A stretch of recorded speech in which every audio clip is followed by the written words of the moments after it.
What's good, RTF gang? I am Michael Buckeister, the CEO of our Raise the Flag Productions here, bringing you another weekly review. Today's review is going to be of the Yamaha MG06. This is a mixer board that we used to use for our podcast about a year and a half ago. So I'm going to give you a little review, the pros and cons, and if I would use this again if I had the choice.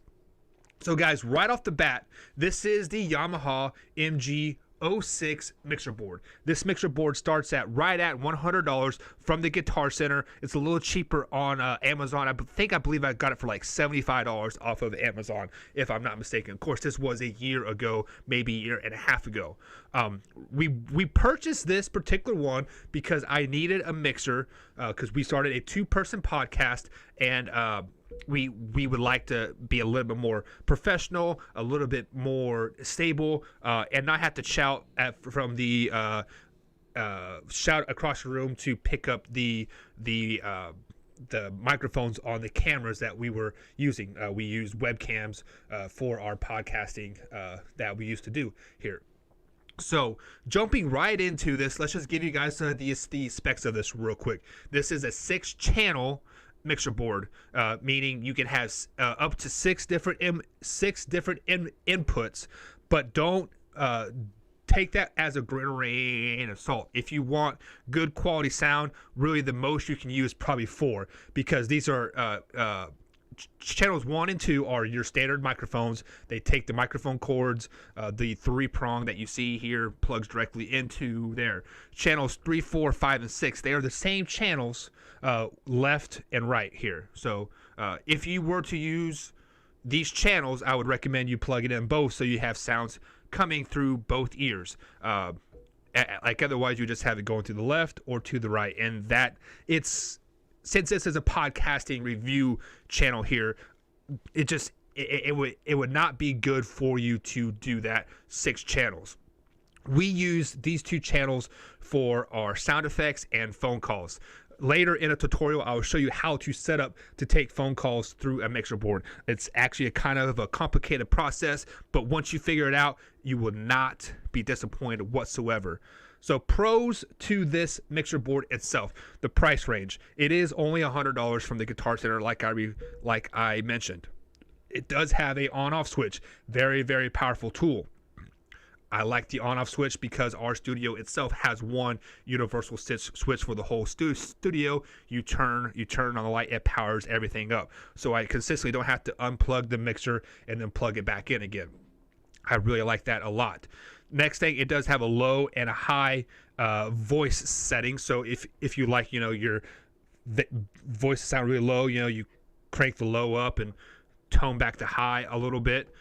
It does have a gain feature for the microphone to louden and soften the microphone like itself, and then does have the overall volume of the microphone itself as well. It does have the monotone and stereo sound. So if you like the monotone, it just comes out one ear. I'm not for sure why you would ever use that. We've always had it on stereo version.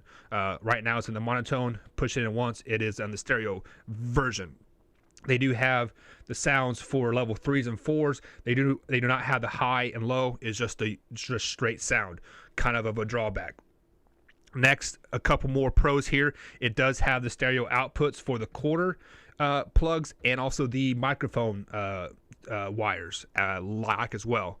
Now let's talk about the cons of this mixer itself. It does only have 2 microphones. So if you have 3 or 4 people that are joining you, you would have to utilize these 1/4-inch plugs here, and it's a hassle.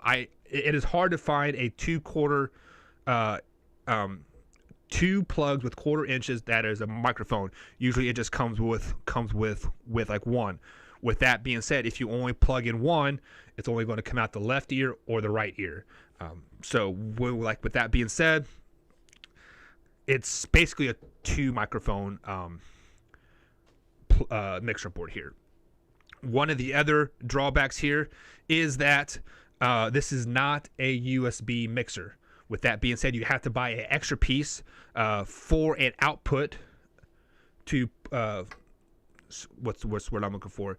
You have to use a stereo output into a solo mixer, which is a USB mixer to plug in. So if you are going to use this for podcasting, I would not recommend this whatsoever, because you would have to therefore purchase another piece of software, or hardware I should say, which is a solo mixer, and that runs about $60 itself. So you're going to you're going to invest about $160 to $180 to make this mixer work for podcasting on your computer. And if you were to use something like that, you could upgrade it to, let's say the Zenith USB mixer for $180. So if you are looking to start podcasting and you want to use a mixer board, this Yamaha MG06 is not the mixer for you. This is a solid mixer. It served its purpose for us, but I would not recommend it for podcasting. This is great for DJing, just a little office party, because you can have several inputs here. You can mix it down, whatever. If you are just recording, actually, no, not recording. If you were just talking, like at a radio show, you can plug this in, put it out to the masses, and like let them hear it. But for podcasting purposes, this is a 2 out of 10. Like, I would not recommend this for anybody. There are better options out there for the same price that I paid for this, along with the solo mixer itself. So with that being said, guys, I am Michael Buckcaster. I am the CEO of Raise the Flags Productions. If you guys are interested in making some money while podcasting, hit me up. You can find me on Facebook. You can find me on Twitter at mbuck41 on the Twitter machine, or you can go ahead and comment on any of these videos below. The team will get back to you and will help you raise your podcast, make a little money, and join a great family that we have going here. See you guys next week.